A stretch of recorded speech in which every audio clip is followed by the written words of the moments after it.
Pernahkah kalian merasakan sebuah deja vu yang ganjil saat menatap layar berita hari ini? Merasa bahwa kekacauan dunia, korupsi yang merajalela, bencana alam yang silih berganti, dan hilangnya hati nurani manusia, seolah-olah adalah adegan ulang dari sebuah naskah drama kolosal yang sudah ditulis ribuan tahun lalu? Di tepian sungai Brantas yang mengalir tenang membelah tanah Jawa Timur, ada sebuah jejak energi yang tak pernah padam. Jika kalian duduk bersila di petilasan Desa Menang, Kediri, saat malam satu suro, di antara kepulan asap kemenyan yang menari-nari dan aroma bunga kantil yang menyengat, kalian mungkin akan mendengar bisikan lirih dari masa lalu. Bisikan itu bukan berasal dari hantu atau demit, melainkan dari sisa-sisa kegelisahan seorang Raja Agung yang matanya mampu menembus batas waktu. Dialah Sri Aji Jayabaya. Raja yang tidak hanya memegang pedang untuk menaklukkan musuh, tetapi memegang pena semesta untuk menuliskan takdir bangsa ini. 900 tahun yang lalu, jauh sebelum bangsa kita mengenal mesin uap, jauh sebelum Raid bersaudara bermimpi untuk terbang, Jayabaya sudah melihatnya. Ia melihat kereta berjalan tanpa kuda, ia melihat tanah Jawa berkalung besi, dan ia melihat datangnya masa di mana orang gila dihormati, orang waras diasingkan. Ramalannya bukan sekadar tebak-tebakan nasib, melainkan sebuah jangka, sebuah siklus waktu yang presisi dan mengerikan. Apakah kita saat ini sedang hidup di halaman terakhir kitab ramalannya? Apakah Ratu Adil yang dijanjikan itu nyata, atau hanya utopia pelipur lara bagi bangsa yang sedang sakit? Sebelum kita menyelami lorong waktu yang kelam ini lebih jauh, bagi para sahabat budaya yang merasa warisan kisah ini penting untuk dijaga, mohon tinggalkan jejak dukungan Anda dengan menekan tombol like dan subscribe. Mari kita terus hidupkan sejarah bersama-sama. Kini, mari kita heningkan cipta sejenak. Matikan logika modern kalian yang skeptis. Biarkan jiwa kita melayang mundur ke abad ke-12. Ke masa di mana kerajaan Kediri berdiri megah, namun bayang-bayang kehancuran masa depan sudah terlihat di mata rajanya. Siapkan nyali kalian, karena kebenaran sejarah kadang lebih menakutkan daripada cerita horor manapun. Kita akan mencoba menyelami isi kepala sang Raja Peramal, merasakan beban berat di pundaknya saat ia harus menuliskan takdir negerinya sendiri. Untuk memahami ramalannya, kita harus memahami manusianya. Jayabaya bukanlah raja yang lahir di masa tenang di mana susu dan madu mengalir di sungai-sungai. Ia lahir dari rahim kekacauan dan perpecahan. Pada masa itu, warisan agung Raja Airlangga terbelah menjadi dua kekuatan yang saling mencabik, Jenggala dan Panjalu, Kediri. Saudara saling membunuh, darah membasahi tanah Jawa, dan dendam mewarnai langit senja. Dalam kekacauan itulah, Sri Jayabaya muncul. Gelarnya sangat panjang dan agung, Sri Maharaja Sri Wameswara Madusudana Watarindita Paramaarta. Rakyat memandangnya sebagai titisan Dewa Wisnu, sang pemelihara alam semesta yang turun ke bumi untuk menegakkan kembali tiang-tiang dunia yang nyaris roboh. Namun, menjadi titisan dewa di dunia manusia bukanlah berkah semata, melainkan beban kesepian yang meremukkan tulang. Sejak muda, Jayabaya memiliki keistimewaan yang disebut waskita ngerti sakdurung ewinarah, tahu sebelum kejadian. Bayangkan, sahabat, bagaimana rasanya menjadi anak kecil yang bisa melihat kematian orang-orang terkasih sebelum mereka sakit? Bagaimana rasanya melihat keruntuhan istana tempatmu bermain? Padahal istana itu masih berdiri kokoh, bakat ini membuatnya tumbuh menjadi pribadi yang introvert, dalam, dan kontemplatif. Ia tidak gila hormat, karena ia tahu semua kehormatan itu fana. Ketika ia berhasil menyatukan Jenggala dan Panjalu, menjahit kembali luka sejarah yang menganga, ia tidak merayakannya dengan pesta pora yang berlebihan. Ia justru menyepi. Ia sadar bahwa kedamaian yang ia ciptakan hanyalah satu babak pendek dalam drama panjang alam semesta. Di dalam istana Kediri yang megah, di balik tirai sutra yang wangi, Jayabaya sering terjaga di tengah malam. Ia menatap bintang-bintang, membaca pergerakan rasi, dan menyadari bahwa Kali Yuga, zaman kegelapan, sedang bergerak pelan namun pasti menuju Nusantara. Dari kesadaran inilah, keinginan untuk mencatat masa depan mulai tumbuh. Bukan untuk menakut-nakuti, tapi untuk memberi peringatan eling lan waspodo kepada anak cucunya kelak. Di bawah pemerintahan Prabu Jayabaya, Kerajaan Kediri memasuki zaman keemasan yang tiada tandingnya. Sastra dan budaya mekar seperti bunga teratai di musim hujan. Di masa inilah kitab Kakawin Bharatayuddha digubah oleh MPU Sedah dan MPU Panuluh, sebuah mahakarya sastra yang mengisahkan perang saudara, sebagai refleksi dari perang Jenggala-Panjalu yang baru saja usai. Rakyat hidup makmur. Hukum ditegakkan dengan adil namun tegas. Konon, saking adilnya hukum di masa itu, seekor serigala pun bisa minum berdampingan dengan domba di satu sungai tanpa saling memangsa. Slogan Gemah Ripah Loh Jinawi benar-benar mewujud nyata di tanah Kediri. Namun, keajaiban terbesar Jayabaya bukanlah kemakmuran ekonominya, melainkan ketajaman visi spiritualnya yang melampaui zaman. Istana Kediri bukan hanya pusat pemerintahan, tapi juga pusat spiritual. Sang Prabu sering mengadakan pertemuan rahasia dengan para resi, pertapa, dan pujangga sepuh. Kesaktian Jayabaya bukan tipe kesaktian yang mengeluarkan api dari tangan atau terbang di angkasa layaknya dongeng anak-anak. Kesaktiannya adalah ilmu kasampurnan, ilmu kesempurnaan jiwa. Ia mampu memisahkan sukma dari raganya, melintasi dimensi waktu, dan mengintip lauhul mahfudz, catatan takdir. Dalam meditasinya yang hening, ia melihat Jawa di masa depan yang berubah drastis. Ia melihat hutan-hutan lebat yang hilang digantikan oleh hutan beton. Ia melihat sungai yang jernih berubah menjadi hitam pekat oleh limbah. Ia melihat manusia-manusia masa depan yang berjalan cepat dengan wajah menunduk, menyembah benda bercahaya di telapak tangan mereka, gadget. Semua penglihatan ini, yang bagi orang awam di zamannya terdengar seperti igauan orang gila, bagi Jayabaya adalah realita menyakitkan yang harus ia telan bulat-bulat. Ia melihat kemajuan teknologi, tapi ia juga melihat kemunduran moral yang mengerikan. Namun, menjadi seorang peramal nasib bangsa adalah sebuah kutukan yang sunyi. Di tengah pesta pora rakyatnya yang menikmati kemakmuran, batin Prabu Jayabaya justru menjerit kesepian. Konflik terbesar yang ia hadapi bukanlah pasukan musuh yang datang dengan pedang terhunus, melainkan musuh yang tak kasat mata, takdir. Ia melihat bahwa kerajaan Kediri yang ia bangun dengan darah dan air mata ini, suatu hari nanti akan runtuh, rata dengan tanah, dan dilupakan. Ia melihat bahwa keturunannya sendiri akan saling bunuh demi kekuasaan, sebuah visi mengerikan yang kelak terbukti di era Singhasari dan Majapahit. Bayangkan rasa sakit seorang ayah yang membangun rumah indah untuk anak-anaknya, tapi ia tahu pasti bahwa rumah itu akan dibakar oleh anak-anaknya sendiri di masa depan. Ego manusiawi Jayabaya pasti terluka. Untuk apa aku bekerja keras menyatukan Jenggala dan Panjalu jika akhirnya hancur juga? Pertanyaan itu mungkin sering menghantui malam-malam sepinya, membuatnya terjaga saat seisi istana terlelap. Ujian terberatnya adalah menerima ketidakberdayaan. Meskipun ia sakti, ia tidak bisa mengubah takdir besar atau takdir mubram. Ia hanya bisa memperingatkan. Dalam penglihatannya, ia menyaksikan kedatangan bangsa asing berkulit putih dengan senjata yang menyalakan api dan guntur, bangsa kolonial. Ia melihat penderitaan rakyatnya yang diperas, dicambuk, dan dijadikan budak di tanah sendiri selama ratusan tahun. Ia melihat datangnya, saudara tua, berkulit kuning yang kejam seumur jagung. Beban pengetahuan ini membuatnya sering menyendiri, menjauh dari hiruk-pikuk istana.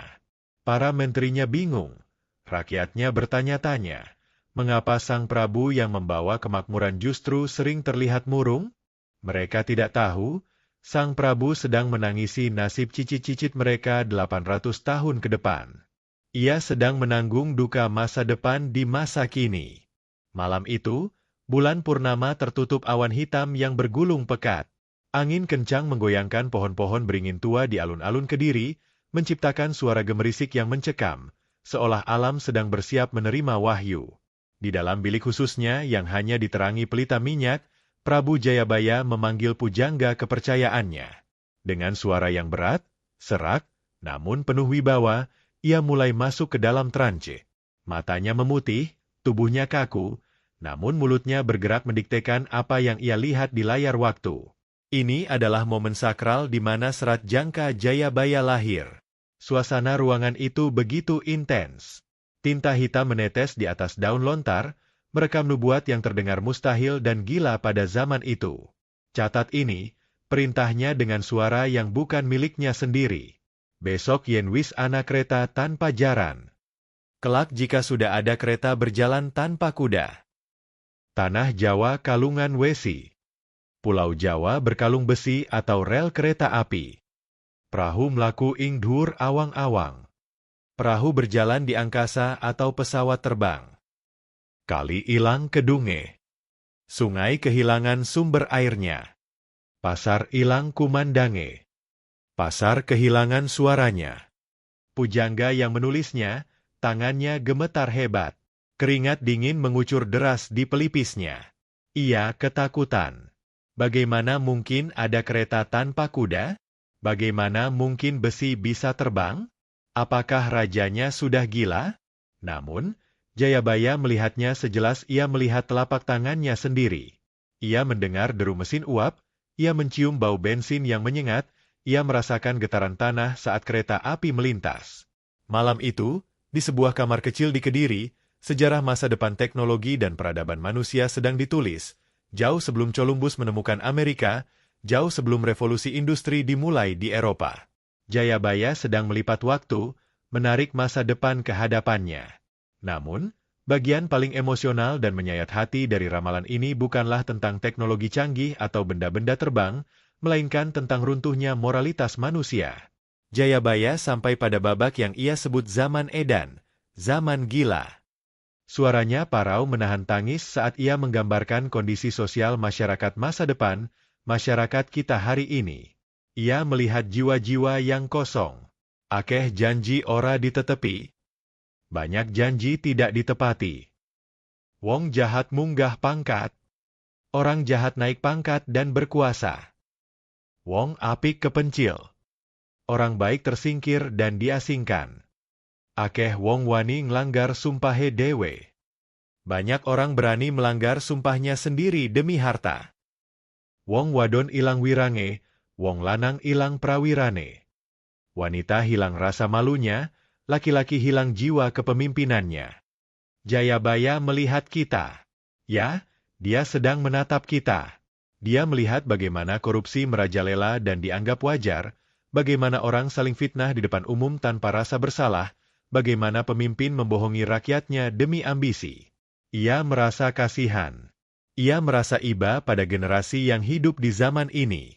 Dalam penglihatannya, ia melihat manusia-manusia yang bingung, stres, depresi, dan kehilangan pegangan hidup. Sing ora edan ora keduman. Yang tidak ikut gila tidak akan kebagian. Kalimat ini adalah puncak keputusasaannya melihat rusaknya tatanan dunia. Sang raja menangis malam itu bukan karena kerajaannya runtuh, tapi karena melihat runtuhnya kemanusiaan. Ia merasa gagal melindungi jiwa anak cucunya dari racun zaman. Rasa empatinya menembus waktu, mengirimkan sinyal bahaya kepada kita agar eling lan waspodo, ingat dan waspada. Tangisan Jayabaya adalah tangisan seorang bapak yang melihat anaknya tersesat di hutan belantara tanpa kompas. Setelah semua tugasnya selesai, setelah tinta terakhir mengering di atas daun lontar, Prabu Jayabaya merasa waktunya di dunia fana sudah habis. Ia tidak sakit, ia tidak tua renta, dan ia tidak digulingkan musuh. Ia memilih jalan para suci, moksa, melepaskan ikatan duniawi dan menghilang bersama raganya menuju keabadian. Lokasi yang dipilih adalah Desa Menang, sebuah tempat yang tenang dan sakral, jauh dari kebisingan ibu kota. Di sana, Di bawah naungan pohon-pohon besar yang rimbun, ia melepaskan segala atribut kebesarannya. Mahkota emas yang berat, jubah sutra yang indah, keris pusaka yang sakti, semuanya ditanggalkan satu persatu. Ia hanya mengenakan kain putih sederhana, simbol kesucian dan kepasrahan total kepada Sang Pencipta. Di hadapan para pengikut setianya yang menangis terseduh, ia berpesan untuk terakhir kalinya. Suaranya tenang seperti air danau yang tidak beriak. Jangan tangisi kepergianku. Tugasku menjaga raga tanah Jawa sudah usai, kini giliranku menjaga jiwanya. Aku akan kembali sebagai Ratu Adil, ketika tanah Jawa sudah berkalung besi dan pasar kehilangan suaranya. Saat itulah, keadilan akan tegak kembali. Perlahan-lahan, tubuh Sang Prabu memancarkan cahaya keemasan yang lembut. Kabut tebal turun menyelimuti area itu, seolah langit menurunkan tirai untuk menutupi rahasia ilahi. Tidak ada petir atau guntur yang menggelegar, hanya keheningan yang absolut dan damai. Ketika kabut terangkat, Sang Prabu sudah tidak ada. Lenyap, tanpa jejak, tanpa kuburan. Ia tidak mati, ia hanya pulang. Kepergiannya meninggalkan lubang besar di hati rakyat Kediri, namun juga meninggalkan harapan abadi bahwa suatu hari nanti, di saat kita paling membutuhkannya, roh keadilan itu akan kembali ke Nusantara. Hari ini, 9 abad kemudian, jika sahabat budaya berkunjung ke Desa Menang, Kecamatan Pagu, Kediri, kalian akan menemukan sebuah kompleks petilasan yang disebut Pamuksan Sri Aji Jayabaya. Tempat ini tidak pernah sepi. Siang dan malam, dupa selalu mengepul, membawa doa-doa manusia modern ke langit. Orang-orang dari berbagai penjuru Nusantara, mulai dari pejabat tinggi, politisi, hingga rakyat jelata, datang ke sini. Untuk apa? Bukan sekadar wisata sejarah. Mereka datang mencari wangsit, mencari ketenangan, atau sekadar memberi penghormatan pada sang raja visioner yang dianggap masih hidup dan mengawasi negeri ini. Bangunan petilasan itu sederhana, namun auranya sangat kuat dan berwibawa. Ada 3 lokasi utama yang dikeramatkan, tempat meletakkan mahkota, loka makuta, tempat meletakkan senjata, loka busana, dan tempat moksa itu sendiri, loka moksa. Di sini, batas antara mitos dan sejarah menjadi kabur. Ramalan Jayabaya telah menjadi bagian tak terpisahkan dari DNA budaya kita. Buktinya, ketika Jepang datang tahun 1942, rakyat Jawa tidak melawan dengan beringas, mereka justru menyambutnya gembira. Kenapa? Karena mereka ingat ramalan Jayabaya tentang orang kerdil berkulit kuning yang akan memerintah seumur jagung. Mereka percaya itu adalah tanda kemerdekaan sudah dekat. Dan benar saja, 3,5 tahun kemudian, Indonesia merdeka. Ketika Bung Karno muncul, orang-orang tua berbisik bahwa dialah jago wiring kuning yang diramalkan.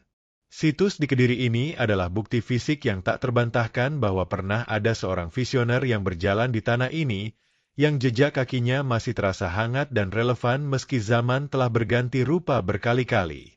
Sahabat budaya, lalu apa makna terdalam dari jangka Jayabaya untuk kita hari ini? Apakah kita harus pasrah menunggu kiamat?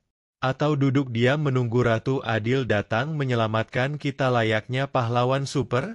Bukan. Itu pemahaman yang dangkal dan malas. Filosofi utama dari ramalan ini tersimpan dalam kalimat kuncinya yang paling terkenal, begja-begjane kang lali, lui begja kang eling lan waspada. Seberuntung-beruntungnya orang yang lupa atau lengah, masih jauh lebih beruntung orang yang ingat dan waspada. Jayabaya mengajarkan kita tentang kesadaran penuh, mindfulness. Di zaman yang gila ini, zaman edan, di mana kebenaran diputarbalikan, di mana yang haram dianggap halal, kunci keselamatan bukan pada harta yang menumpuk atau jabatan yang tinggi. Kuncinya ada pada eling, ingat pada Tuhan dan jati diri, dan waspada, kritis membaca situasi, tidak mudah terprovokasi. Ramalan ini bukan untuk membuat kita fatalis atau takut, tapi untuk membuat kita bersiap bahwa roda kehidupan itu berputar, cakra manggilingan. Ada masa naik, ada masa turun. Kehancuran adalah awal dari penciptaan baru. Jayabaya mengajak kita untuk menjadi manusia yang tangguh, yang tidak ikut gila di zaman edan, yang tetap memegang teguh nilai kebaikan dan kejujuran meski dianggap asing oleh orang banyak. Ratu Adil yang sejati mungkin bukan sosok yang turun dari langit menunggang kuda putih. Ratu Adil adalah sifat keadilan yang bangkit di dalam diri kita masing-masing. Kitalah yang harus menjadi Ratu Adil bagi lingkungan kita sendiri. Malam semakin larut, dan dupa di petilasan imajinasi kita hampir habis terbakar. Namun, pesan Prabu Jayabaya masih menyala terang, bahkan lebih terang dari sebelumnya. Kita adalah anak-anak zaman yang diramalkan itu. Kita adalah saksi mata dari nubuat yang menjadi nyata. Jangan takut menghadapi masa depan, sekelam apapun ramalannya. Karena Jayabaya juga menjanjikan datangnya zaman keemasan baru setelah masa kegelapan berlalu. Habis gelap terbitlah terang. Badai pasti berlalu, dan matahari kejayaan Nusantara akan bersinar kembali. Tugas kita sekarang adalah menjaga kewarasan, menjaga hati nurani, dan terus berbuat baik, sekecil apapun itu, di lingkungan kita sendiri. Jadilah lentera di tengah kegelapan zaman edan. Jika suatu hari nanti sahabat budaya merasa lelah, putus asa, atau bingung dengan dunia yang penuh kepalsuan ini, ingatlah pesan Sang Prabu, tetaplah eling lan waspada. Karena hanya dengan itulah kita bisa selamat menyeberangi samudra zaman edan ini dan menyambut fajar yang baru. Terima kasih telah menemani saya menyelami misteri takdir Nusantara ini. Semoga kita semua termasuk golongan orang-orang yang beruntung. Saya pamit undur diri, tapi sejarah dan takdir akan terus berjalan. Sampai jumpa di kisah selanjutnya. Salam budaya.